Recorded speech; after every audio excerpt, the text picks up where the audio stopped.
أكثر مدرسة رأي مدرسة أبو حنيفة. احنا مرات أمام بث، وإلا والله إذا نريد ننقد الفكر أبو حنيفة خاف البعض يتهمنا بالطائفية، لأن البعض ما وطن نفسه على النقد.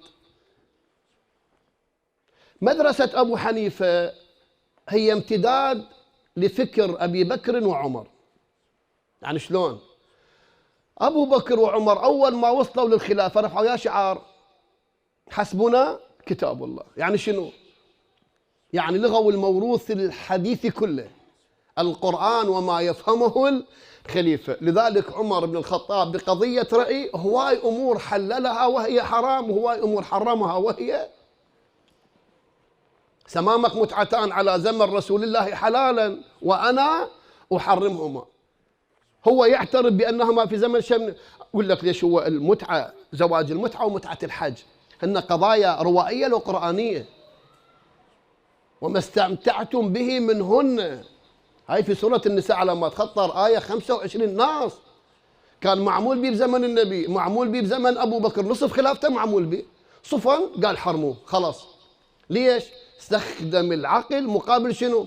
النص. وضيعوا علينا ما ضيعوا من الشريعة. انت امامك لما يقف امام النبي يقول دعوه انه يهجر. زين هسه منو الصح؟ عمر صح لو القرآن صح؟ اي انسان عاقل يقول القرآن ما ينطق عن الهوى ان هو الا وحي يوحى. اذا عمر ان انا خالف النص لو ما خالف؟ حسبنا كتاب الله، هاي تنطبق مع القرآن لو تخالف ما اتاكم الرسول فخذوه وما نهاكم عنه.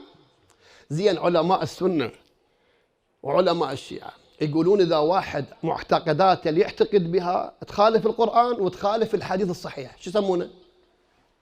كافر. يعني هسه أنا اليوم أريد أعرف معتقداتي صح لو خطأ، يقولون اعرفها على القرآن وعلى الحديث الصحيح. فإذا عقيدتك تعتقد بها تنطبق مع القرآن والحديث الصحيح، أنت شنو؟ عقيدتك صح. إذا عقيدتك تعتقد بها تخالف القرآن وتخالف الحديث الصحيح، شو يسمونك؟ خالفت بعد، كفر هذا. هاي الخطوة اللي خطاها عمر بن الخطاب تطورت إلى أن وصلت إلى زمن أبي حنيفة. أبو حنيفة يقول أحاديث النبي ما بها صحيح بس يمكن 20 أو 28 رواية أو 18 رواية. من هنا اشتغل بالقياس. هسه فهمت ليش الإمام الصادق يقول له يا نعمان إياك أن تقس الدين بهذا القياس فإنه يمحق الدين؟ وأول من قاس بهذا القياس إبليس. مشكلة أولادنا من السنة والشيعة ما يعرفون هالقضايا. ترى هو متحزب المذهب بس ما مثقف. هسه أنا دا أورجك، دا أبين لك مشكلة أبو حنيفة وين. النص قدامه يفعل شنو؟ العقل. ذولا حيل ضخموا مسألة العقل. بالمقابل عندنا مدرسة أخرى حيل تتجاوز على العقل تستثني، وذولا الحنابلة. يعني مثلا عندنا الحنابلة لما تجي رواية عندهم بأن الله يرى، هم يعتقدون الله يرى. لذلك ترى بعض علماء الحنابلة أو الوهابية يقول إذا تمشي بالشارع وتشوف شاب كلش حلو احتمال هذا الله تعالى.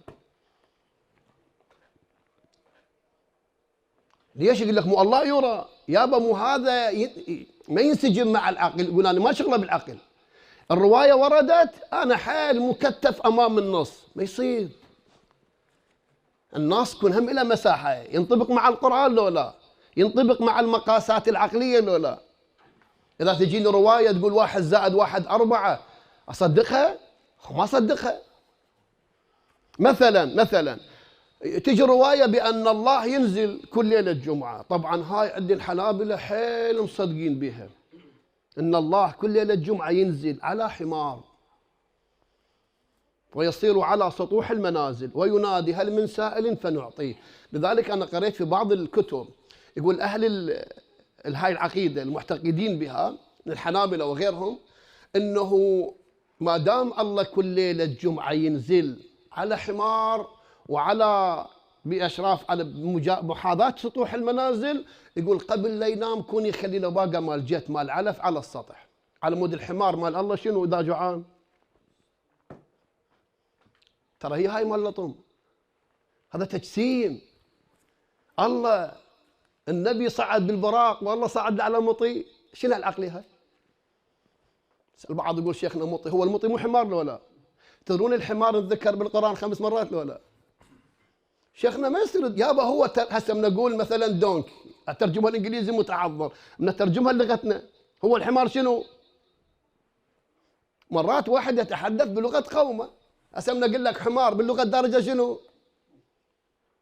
يا الله تعالى ذكر الحمار في القرآن 5 مرات.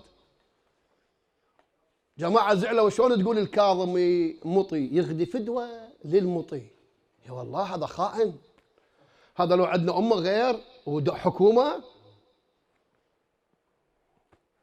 والله أنا قلت اعتذرت لكل المطايا بالعالم لأن شبهت الكاظمي بالمطي. المطي منتج. معقول احنا قدرنا العراق اللي عمقه 7000 سنة يقوده واحد مهتلف وباقيين نضحك سوينا نكتة دلالة على أننا أمة مهزومة. ذاك الكاظمي حكم له سنة، هسه عنده سلسلة مال فنادق باسبانيا مدري وين، خيرات أولادي.